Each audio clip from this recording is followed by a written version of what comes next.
You might be surprised to know that pastoring and working in an amusement park actually help each other out. And there's some ways it's kind of surprising how they're similar.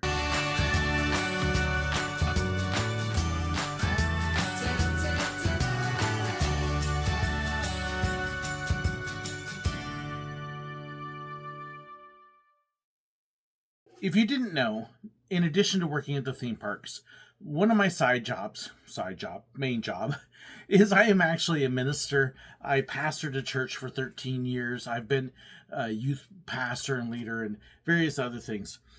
And one of the things that's really surprising, somebody asked me the other day, he says, "So has pastoring a church helped you at the parks or vice versa?" And my answer was yes, in a surprising number of ways. There's a number of different ways that they actually kind of do the same kind of thing.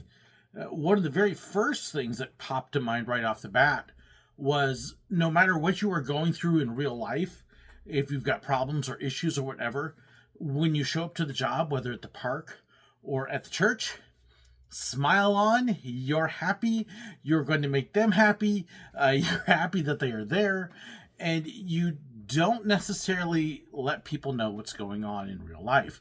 Especially in an amusement park, it just does not apply. You're there to do a job. At a church, you can let it down some. You can let people know you're going through some things. But it's still, okay, I can't get up here and weep or moan or complain or grouse or whatever. You've got a job to do. So it's smile on, be pleasant, be happy.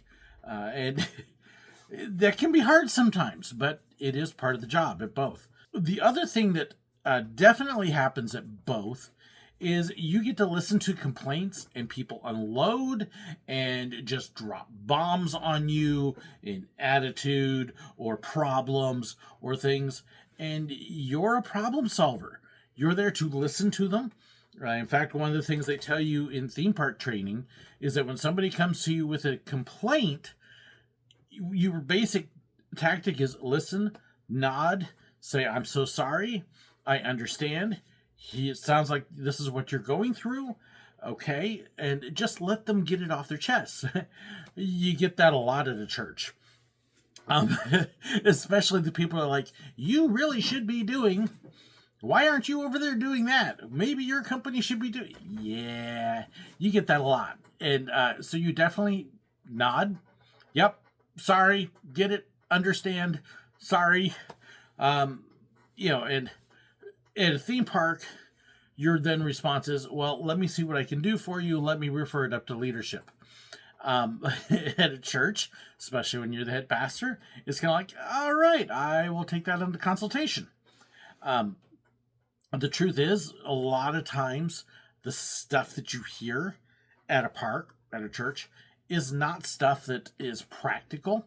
At a park, you're a photographer. Why don't you go fix that ride over there? Why don't you change how this is sold? Why don't you lower the prices? I can't do any of that, but I will take it up with management. And basically, as soon as I step off stage, in my mind, I'll go, "Hey, boss." "Yeah, that's what I thought. Throw it away." It's honest truth. When you get people complaining about stuff you can't do anything about, and the same thing is true at church. You get people to complain about things you can't do anything about. In fact, I actually had one guy one time get really mad and leave the church because, true story, he asked me one time at church, he says, "Well, what are you going to do when the president does something that you don't like?"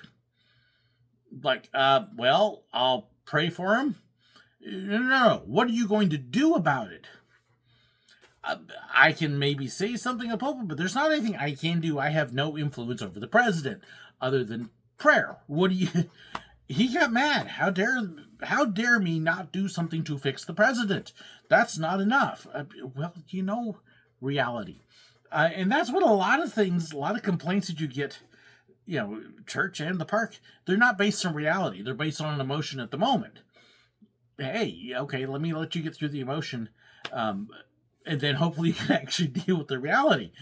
But there are a lot of, both at the park and churches, there's a lot of unrealistic expectations put upon people. As a pastor, I would get all the time, Pastor, why don't you do this? Why don't you do this giveaway? Why don't you do this thing for your music? Okay, if you saw me lead worship, you know why I didn't do things for the music. I can't do it. Why aren't you fixing this? Why aren't you building that? Don't trust me with the saw. It's not pretty. At the same time, at the amusement park, they want to know, why aren't you fixing things like the prices, or open up this certain restaurant or put this right in. And I'm just a peon. I can't do that. But people like to have their voices heard. So both places, you get a lot of training in just listening to people. So putting on a good front, listening to people. The hard thing is when somebody needs to be told something. They need to be told something, but you don't really want to do it. And there's times you have to do that at both. For theme parks, it's usually safety related. The only time I yelled at people was when it was a safety issue. And trust me, if it was a safety thing, I yelled.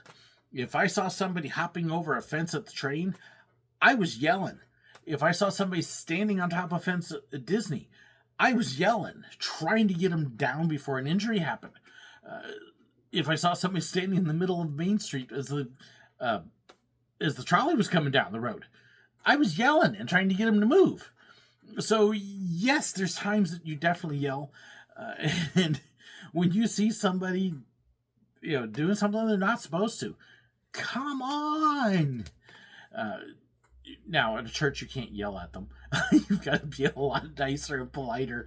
But boy, there are times you definitely want to. One of the other things, though, that is definitely one of my favorite parts of both is when you spot a need. And you're basically tasked with, there's a need. What can I do to fix it? What can I do to fulfill it? Especially when it's somebody who doesn't ask. Both places, you get the people that are demanding you give them something, and you just kind of go, ah. But when you see a need and somebody isn't asking for it, they're not expecting a response, something like that, both, I love being able to go out of my way. And I love how both kind of feed on each other and help you learn different ways to be creative in meeting those needs and figuring out solutions that may not be necessarily the regular one. When the park tells you that you can't give something away, okay, is there a way that I can find another way to provide it? Same thing with the church. When you see somebody that has a need and they're not asking, okay, we may not have the money. I was a small church. We didn't have extra money in the bank. But what could we do to find it? Okay, we can contact this person. Is there somebody in the church that might have this thing that they need, or be able to fix it? And you learn to get creative and find ways to help people, especially when you could do it in a way that maybe they didn't even know that it was you doing it. For me, that was great. There's a scripture that says, don't let your left hand know what your right hand is doing. And it's the same kind of thing.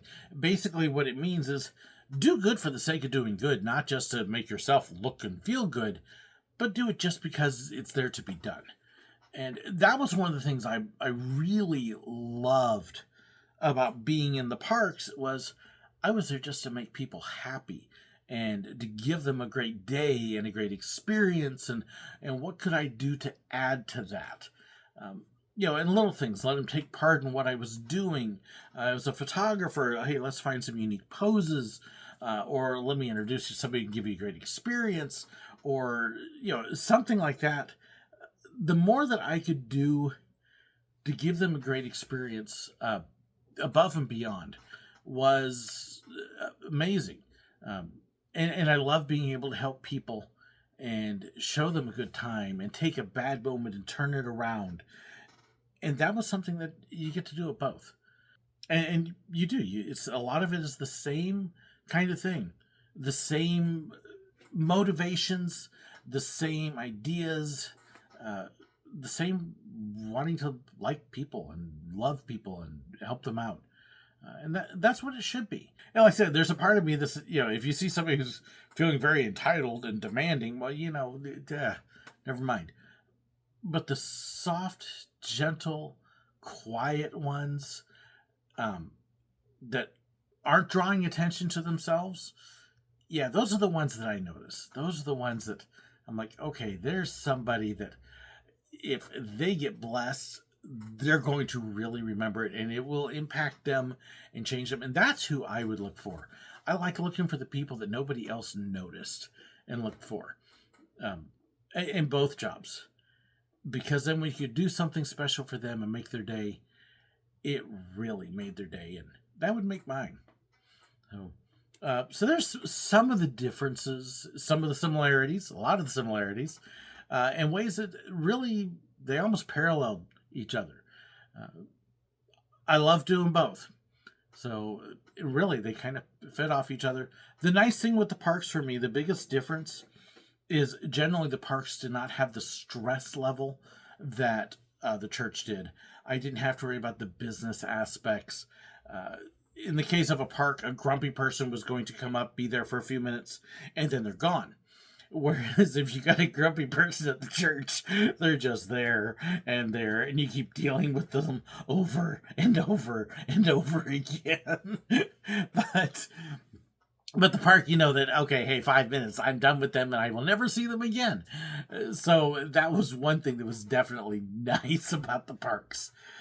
But otherwise, there really were a lot of similarities and things that I loved about both, and how they really, the skills for one would transfer to the other and help you with both of them.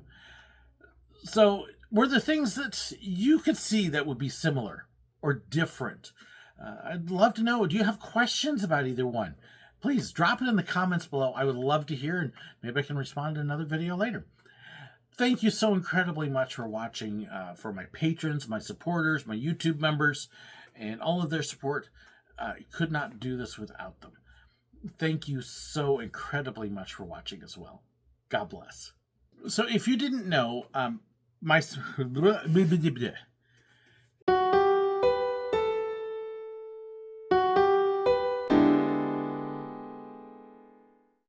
I hope you enjoyed this video. Please let me know your thoughts, your comments, your suggestions, your ideas. Be sure to share them in the comments below, or you can contact me. There's information in the description that has my email address, fan pages, information about merchandise, and so much more. So be sure to check that out. Don't forget to hit that like button, share the video, and if you haven't already, hit the button right up there to subscribe. And in fact, if you did enjoy this, I've even got another video for you right here. And also about these wonderful people here, those are my YouTube members and my patrons, the ones whose financial support makes this possible. I couldn't do it without them.